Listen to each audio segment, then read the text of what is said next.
కలుగును గాక. హల్లెలూయా. ఇదైన మీ అందరికీ దైవజనుడు చంద్రశేఖరయ్య గారికి, అమ్మగారికి, దేవుని సంఘ బిడ్డలైన మీ అందరికీ కూడా ఈ పునరుత్థానపు శుభాకాంక్షలు నేను నా కుటుంబం తరపున తెలియజేస్తున్నాను. సమయము చాలా విలువైనది. మరి దేవుని వాక్యంలో కొన్ని తలంపులు మీరు తీసుకురావాలని ఆలోచనతో ఉన్నాను. ప్రార్థనా పూర్వకంగా గత రాత్రి దేవుని వాక్యంలో నేను ధ్యానించినప్పుడు తలంపులను షేర్ చేసుకోవాలని నేను ఆశతో వచ్చిన్నాను. కాలంలో సమయం దేవుని స్వాధీనంలో ఉన్నాయి. మనమందరం కూడా ఎంతో జాగరూకతతో ఈ సమయంలో కొంత దేవుని వాక్యాన్ని ధ్యానించాలని కోరుకుంటూ ఉన్నాను. దయచేసి మరి చిన్న ప్రార్థన చేసుకుని ప్రారంభించిన వాక్యాన్ని. మహోన్నతుడా, కృప కలిగిన మా తండ్రి, నీ పరిశుద్ధ పాదాలకి వందనాలు, స్తోత్రాలు నాయన. అయా, నీవు అత్యంత పరిశుద్ధుడవు. ఉన్నతమైన లోకములో ప్రభా కోట్ల కొలది దేవదూత గణములతో నిరంతరము పరిశుద్ధుడు పరిశుద్ధుడు అని కొనియాడబడుచు ఉన్న దేవా. అయా, నీవు మనుష్య మాత్రుడుగా అవతరించి లోకములో పాపం వలన నశించిపోతున్న సకల మానవాళిని విమోచించడానికి నీ మహోన్నతమైన రక్షణలో అందరినీ ఆయన మీరు పాల్గొన్నట్లు చేసి ప్రభా నశించిపోకుండా నిత్య జీవమును పొందినట్లు మీ రాజ్యవారసులుగా చేయబడ్డకు నువ్వు చేసిన యావత్ కార్యమును బట్టి వందనాలు. మధ్యాహ్నకాల సమయంలో నీ బిడ్డలతో కలిసి గడుపుతున్న సమయం దీవెనకరంగా చేయమని, మిక్కిలి అల్పుడను అయోగ్యుడను ఏ మాత్రము ప్రయోజనం లేని నన్ను, నిష్ప్రయోజకుడైన నన్ను నీవు నీ కొరకై ఎన్నుకొని ఏర్పాటు చేసుకుని నీ అనాది కాల సంకల్పంలో నన్ను, మీ దాస్తురాల్ని, మా కుటుంబం ఈ రీతిగా నీ కొరకై ఎన్నుకున్నందుకు వందనాలు చెల్లిస్తూ, నీవు ఎన్నుకున్న నీ సంఘము నీ ప్రజల కొరకు మమ్మల్ని ఈ బిడ్డల ఎదుట నిలవబెట్టుకున్నందుకు మేము ఈ సమయం వృధా చేయకుండా నీ వాక్య సత్యాలు బిడ్డలతో పంచుకొని ఆత్మీయంగా పురుకొల్పకు సహాయం చేయండి. యేసు నామములో ప్రార్థిస్తున్నాను తండ్రి, ఆమేన్. ప్రియులారా, ఇది సకల ప్రపంచంలో ఈరోజు చాలా శ్రేష్టమైనటువంటి రోజు. మానవాళికి ఒక భరోసా దొరికినటువంటి రోజు. ప్రతి మనిషికి ఒక నిరీక్షణ దేవుడు కలుగు చేసినటువంటి రోజు. ఈరోజు మానవులందరినీ వేధించుచూ ఉన్న, బాధించుచూ ఉన్న సమస్య పాపం వల్ల వచ్చు జీతము మరణము. అయితే మనమందరము మరణించవలసిన వారమే, కానీ ఆ మరణ భయము మనకు లేకుండా మన ప్రేమించిన మన పరమ తండ్రి కుమారుడు క్రీస్తు మన స్థానంలో మరణించి తిరిగి లేచినటువంటి రోజు ఈ రోజు. బట్ ఆశ్చర్యకరమైన ఈ రోజున మనం ఏదో ప్రతి సంవత్సరం వస్తుంది, ఈ రోజు పోతూ ఉంది అనుకోకుండా ఈ దినాన మనము దేవుని యొక్క శ్రేష్టమైన వాక్యంలో నుండి అసలు ఎందుకు ప్రభు చనిపోయాడు, మరలా లేవడం వల్ల మనకు కలిగిన ప్రయోజనం క్లుప్తంగానే, ఎక్కువ గంటలు తీసుకునే సమయం కాదు. చిన్నపిల్లలు ఈ వేడికి తట్టుకోలేక వాటిని బయటకు పంపిస్తున్నారు కదండి, చల్లగా ఉంటుంది, కొద్ది గాలి తగులుద్దని. అది ఏడుస్తూ ఉన్నారు కొంతమంది ఒకటి. అయితే ఎవరికి ఇబ్బంది కలగకుండా సాధ్యమైనంత వరకు నేను నా స్వాధీనంలో లేనండి, నేను యేసయ్య స్వాధీనంలో ఉన్నాను. యేసయ్య కొరకి జీవితం ప్రతి క్షణం అంతం చేసుకున్నాను. మరి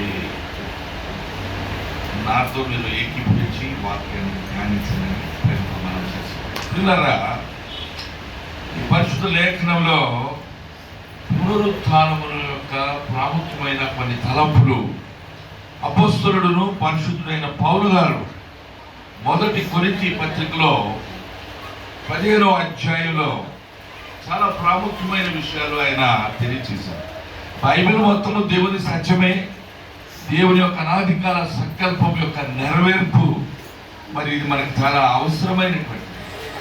యేసయ్య చనిపోవడం వల్ల, ఆయన మరి సమాధి చేయబడి తిరిగి లేవడం వల్ల మనకు కలిగిన మేలు.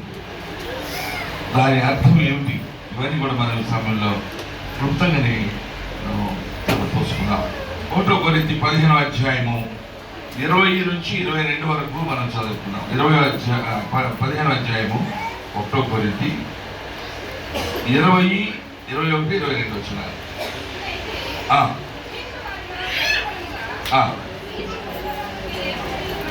ఇప్పుడైతే నిద్రించు వారిలో ప్రథమ ఫలముగా క్రీస్తు మృతులలో నుండి, మీరు ఎక్కడ చదువుతున్నారమ్మో 1 కొరింథీ చెప్పాను కదా నేను. 1 కొరింథీ 15వ అధ్యాయము, అదే కదా. ఎందుకంటే ఒకసారి కన్ఫ్యూజన్ అవుతూ ఉంటుంది. సాతాన్ గారు వాడు స్పెషలిస్ట్ కన్ఫ్యూజన్ కలెక్ట్ చేయడానికి. మనకు జాగ్రత్తగా మళ్ళీ చదువుతాం. ఇప్పుడైతే నిద్రించిన వారిలో ప్రథమ ఫలముగా క్రీస్తు మృతులలో నుండి లేపబడి ఉన్నాడు. ప్రథమ ఫలముగా క్రీస్తు మృతులలో నుండి లేపబడి ఉన్నాడు. హల్లెలూయా. ప్రథమ ఫలముగా క్రీస్తు లేపబడి ఉన్నాడు. తర్వాత మనుషుని ద్వారా మరణం వచ్చును కనుక మనుషుని ద్వారానే మృతుల పునరుద్ధానమును కలిగెను. మనుష్యుని ద్వారా మరణము వచ్చును కనుక మనుషుని ద్వారానే మృతుల పునరుద్ధానమును కలిగెను. ఆశ్చర్యకరమైన విషయం ఏంటంటే, ఈ సమయంలో మనుషుల ద్వారా ఏమొచ్చిందని మనం ఇప్పుడే చదివాం. మరణం వచ్చింది. మరణము ఆదాము వలన ఈ లోకంలో ఏమొచ్చింది? మరణం వచ్చింది. ఆదాము యొక్క అవిధేయతను బట్టి, ఆదాము మొదటి ఆదాము, మట్టిలో నుండి తీయబడిన ఆదాము దేవుని యొక్క చిత్తమును ఆయనకు తెలియచేయబడినప్పటికీ కూడా హవ్వ మరి ఆదాము ఇరువురు ఏకీభవించి ఆ ఫలము తిన్న రోజున నిశ్చయంగా చచ్చేవరని దేవుడు నిష్కర్షగా చెప్పాడు. నిశ్చయంగా చనిపోతారని చెప్పారు. అయినా వారు ఏకీభవించి సాతాను శోధనను బట్టి ఫలం తిన్నారు. ఆ రోజున మానవుని పతనము ప్రారంభమైంది. ఆ రోజున మానవుని జీవితంలో చీకటి అధ్యాయము అజ్ఞాతిక్రమమే. ఆజ్ఞను అతిక్రమించిన, దేవుని ఆజ్ఞను ఉల్లంఘించిన ప్రతి మానవుడు పాపిగా ఉంటున్నారు. ఆమేన్. మనమందరం ఎవరు అండి? పాపులు. ఈ పాపమా నేను చేశానయ్య గారు అని అడుగుతారు కొంతమంది అమాయకులు. అయ్యా నాకు అసలు ఏమి తెలియదు గారు అంటారు. నీకు తెలిసినా తెలియకపోయినా వాస్తవం ఏంటంటే, నీవు నీ జన్మను బట్టి, నీ క్రియలను బట్టి, నీ నైజమును బట్టి, నీ వ్యక్తిగత జీవితమును బట్టి, నీ ఎన్నికలు బట్టి, నీకు కలుగుతున్న సహజమైన కోరికలను బట్టి, శరీర ఆశలను బట్టి, దురాశను బట్టి, లోకంలో వ్యాపించిన పాపమును బట్టి నీవు పాపిగా ఉన్నావు కనుక పాపం వల్ల వచ్చు జీతము మరణము. మనుషులందరూ పాపులే. పాపం లేని వారు ఒక్కరు కూడా లేరు. అందుకనే బైబిల్లో పౌలు గారు రాశారు, రోమీయులకు రాసినటువంటి పత్రికలో 3వ అధ్యాయం ఒకసారి చూద్దామండి. 3వ అధ్యాయము. ఇది చాలా ప్రాముఖ్యమైన విషయము. నేను 1000 సార్లు ఇదే చెప్తా ఉంటాను. నేను అందరూ చదవాలని కోరుకుంటున్నాను హృదయపూర్వకంగా. చూడండి 3వ అధ్యాయము రోమా పత్రిక 10వ వచనం చదవండి. ఇందును గూర్చి వ్రాయబడినదేమనగా నీతిమంతుడు లేడు, ఒక్కడు కూడా లేడండి. ఆ గ్రహించుకోగలిగేవాడు అసలే లేడు. దేవుని వెతకగలిగేవారు, వెతుకుదామని ఆశ కలిగిన వారు, ఆ దేవుని వెతకడం వల్ల మనకి మేలు దొరుకుతున్నది. ఆ దేవుడు కృప కలిగిన వాడు, ఆ దేవుడు పరిశుద్ధుడు, జీవము కలిగిన వాడు. ఆయన సకలమైన ఆశీర్వాదాలు ఆయన నుండి వస్తాయి. ఆయన ద్వారా తప్ప ఏమేలు పొందలేమనే ఆలోచన కలిగిన వాడు కూడా ఒక్కడు కూడా లేరండి. లేరు, ఎవరు లేరు. అందరూ త్రోవ తప్పి ఏకంగా ఏమైపోయారండి? నిష్ప్రయోజకులం అయిపోయాం మనం. There is no use. ఏ విధమైన మేలు లేదు. మనను బట్టి, మన జన్మను బట్టి, మన వ్యక్తిత్వాన్ని బట్టి ఆదాము అవ్వల యొక్క పాపమును బట్టి, వారి ద్వారా సంక్రమించిన వ్యాధిని బట్టి, ఆ శరీర రీతిగా మరి మనము ఆత్మీయ రీతిగా నశించిపోయిన స్థితిలో ఉన్న మనకు, నిరీక్షణ లేని స్థితిలో ఉన్న మనకు దేవుడు ప్రేమిస్తూ ఉన్నాడండి. హల్లెలూయా. ప్రేమించబడటానికి ఏ విధమైన అర్హత, యోగ్యత లేనటువంటి మనలను దేవుడు ప్రేమించి ఒక ప్రేమ స్వార్థను, ఒక విమోచన స్వార్థను, ఒక విడుదల పథకాన్ని, ఒక నిత్యము ఆయనతో జీవించే విధానాన్ని, ఆయనతో తిరిగి సమాధానం పడే యొక్క అవకాశాన్ని దేవుడు తన కుమారుడైన క్రీస్తు ద్వారా మనకు కలిగించి ఉన్నారు. అందుకని పౌలు గారు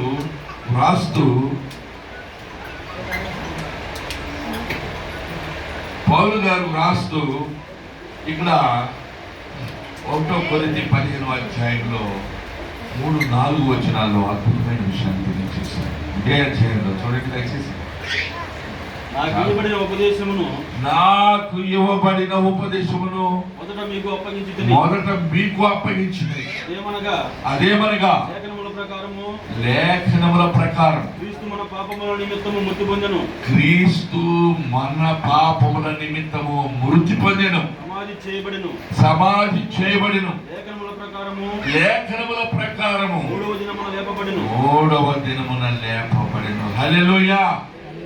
పౌలు గారికి ఇవ్వబడిన ఉపదేశం, ఆయన అందుకున్నటువంటి సందేశం, దేవుడు ఆయనకు పంపించినటువంటి సందేశం, ఆయన ద్వారా సకల మానవాళికి అనుగ్రహించిన ఈ అద్భుతమైనటువంటి దేవుని ప్రణాళిక ఏమిటి అంటే, లేఖనముల ప్రకారము క్రీస్తు మన పాపముల కొరకు ఆయన ఎన్నడూ ఏ పాపం చేయనివాడు, ఆయన నోట ఏ కపటము లేదు, ఆయన నేత్రములు వెలుగు, ఆయన యొక్క శరీరము ఆయన అపవిత్రమైనడు కాలేదు, ఆయన మనవంటి వాడు కాడు, పాపములో పుట్టినవాడు కాడు, పాపపు దాస్యపు కాడి కింద నలిగిన వాడు కాడు, నిత్యము పరిశుద్ధుడిగా జీవించిన వాడు, సకల లోకము యొక్క భారమును భరిస్తూ సకల లోకమును నిర్మాణములో ఆయన ముఖ్య మూల విరాట్టుగా ఉండి కారకుడై ఉండి తండ్రి అయిన దేవునితోనూ దేవుని పరిశుద్ధ ఆత్మతో త్రిత్వములో మరి ఏకత్వము కలిగిన దేవుని యొక్క ఆ త్రిత్వములో 2వ వ్యక్తిగా ఆయన ఉంటూ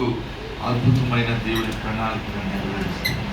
ఆయన అంటున్నాడు, లేఖనముల ప్రకారం క్రీస్తు మన పాపముల కొరకు చనిపోయింది. ఆయన ఏ పాపం చేయలేదు కనుక ఆయన చనిపోవాల్సిన అవసరము లేదు. అసలు ఆయన చనిపోవాల్సిన అవసరమే లేదు. నేరస్తుడికి శిక్ష తప్పదు. యేసయ్య ఏమైనా నేరం చేశారా? ఎన్నడూ ఏ పాపం చేయలేదు. ఆయన మాటలో కానీ, ఆయన క్రియలో కానీ, ఆయన జన్మలో కానీ, ఆయన విధానంలో కానీ, ఆయన ఉపదేశంలో కానీ ఏ లోపము ఎక్కడ ఎన్నడూ ఎవడు చూడలేడు, కనిపెట్టలేడు. నాలో పాపం ఉన్నదని మీలో ఎవడైనా స్థాపించగలడా?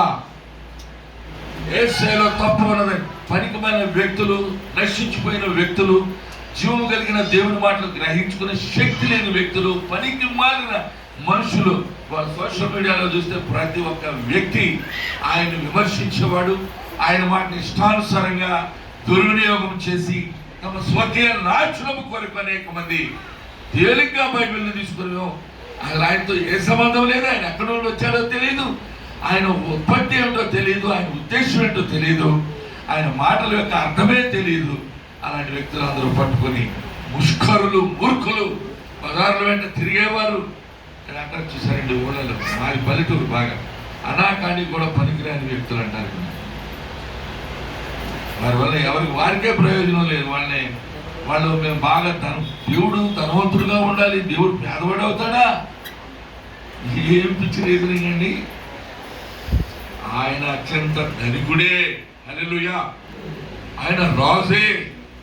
ఆయన జన్మలో ఆయన రాజాది రాజుల ఇళ్లలో పుట్టవచ్చు, కానీ ఆయన ఒక దీనుడిగా అవతరించాడు. ఎందుకంటే లోకంలో పాపము, భ్రష్టత్వం వలన అందరూ అన్ని కోల్పోయి చచ్చిన వారై ఉన్న పరిస్థితుల్లో అందరినీ బ్రతికించడానికి, అందరినీ ప్రయోజకులను చేయటానికి, అందరికీ నిత్య జీవమును ఉచితంగా అనుగ్రహించడానికి, అందరి పాపములు క్షమించడానికి, ఏ పాపం ఎరిగినటువంటి తాను పరిశుద్ధుడైన తన పరిశుద్ధ రక్తమును చిందించడం కొరకై కన్యక కడుపున పుట్టి